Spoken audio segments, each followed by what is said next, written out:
সুপ্রিয় দর্শক শ্রোতা, আসসালামু আলাইকুম। আমি আজকে এসেছি রাজশাহীর দুর্গাপুরে পানের বরজ সম্পর্কে আপনাদেরকে জানানোর জন্য। তো ভাই, আপনার নাম কি ভাই? নাম ভাই রুবেল রানা। তো আপনি যে পানের, এটা তো জট না, জট পরিষ্কার করার আসলে পানের বরজের জন্য উপকারিতা কি? পানের জট পরিষ্কার কারণে উপকার হচ্ছে, আপনার জট পরিষ্কার করলে আপনার রোগ বালাই থাকে না, জীবাণুমুক্ত বর থাকে, বর্ষা চলে সবসময় ভালো থাকে। তো ভাই, আসলে এই যে পানের এই যে গাছকে এটারে উলা বলে না, তো উলা দিয়ে যে ধরাই দিচ্ছেন, এটার আসলে এটা কেন দিতে হয়?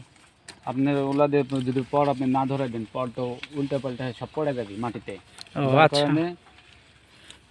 প্রতিনিয়ত পর ধরা দিতে হয়, মানে প্রতিদিনই ধরা দেওয়া লাগে নাকি? প্রতিদিন একটু না একটু পর ধরা দিতে হয়। তার মানে পানের বরজের কাজ আর কি, যাদের পানের বরজের আছে তাদেরকে প্রতিদিনই আর কি পানের বরজে একবার দুইবার করে আসাই লাগে। জি।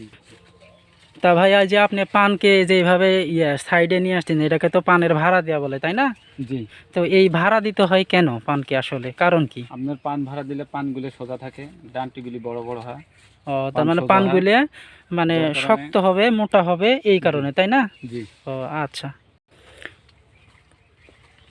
আচ্ছা, এই যে আপনার পানে দেখতেছি ওষুধের কিছু দাগ আছে, হ্যাঁ, তো এটা আসলে কেন? এটা তো আপনার পান পচনি ধরে, এর জন্য দেওয়া হয়।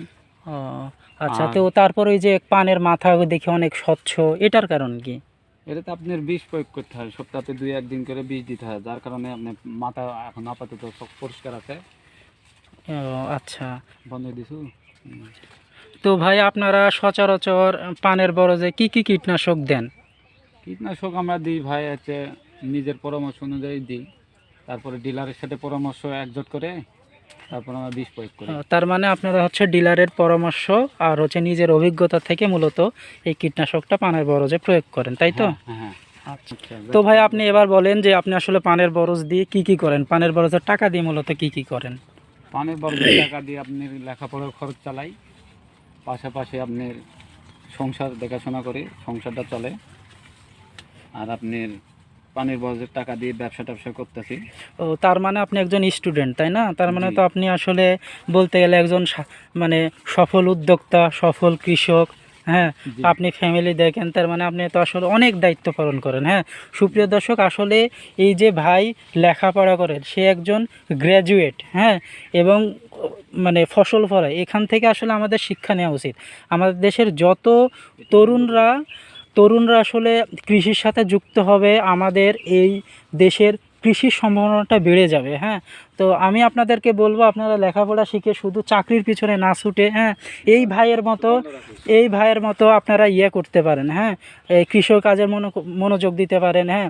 তার কথা, একটা মানুষের যদি 2টা পানের বরজ থাকে এবং সামান্য কিছু সবজি করার জায়গা থাকে, 10 কাঠা ধান করার জায়গা থেকে, আসলে সেই মানুষের বাইরে যা চাকরি করার কোনো দরকার নেই, 20-25 হাজার টাকা বেতনে চাকরি করার কোনো দরকার নেই।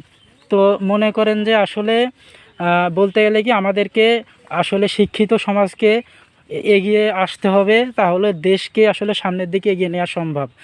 যাই হোক দর্শক, আজকে এই পর্যন্তই। আমি আজকে বিদায় নিচ্ছি, দেখা হবে পরবর্তী কোনো ভিডিওতে। আজকে আমরা এসেছিলাম রাজশাহী জেলার দুর্গাপুর থানার বরিদবাসেল গ্রামে। আসলে আমাদের রাজশাহীর সুমিষ্ট পানের সারা দেশব্যাপী বিখ্যাত, হ্যাঁ, এই পানের সুনাম সারা দেশে ছড়ানো, হ্যাঁ। ঢাকাতে আসলে আপনার রাজশাহীর পান নাম ধরে বিক্রি হয়, যেটা অন্য কোনো এলাকার হয় না, হ্যাঁ।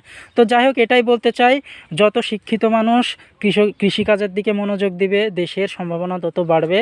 তো ধন্যবাদ দর্শকবৃন্দ।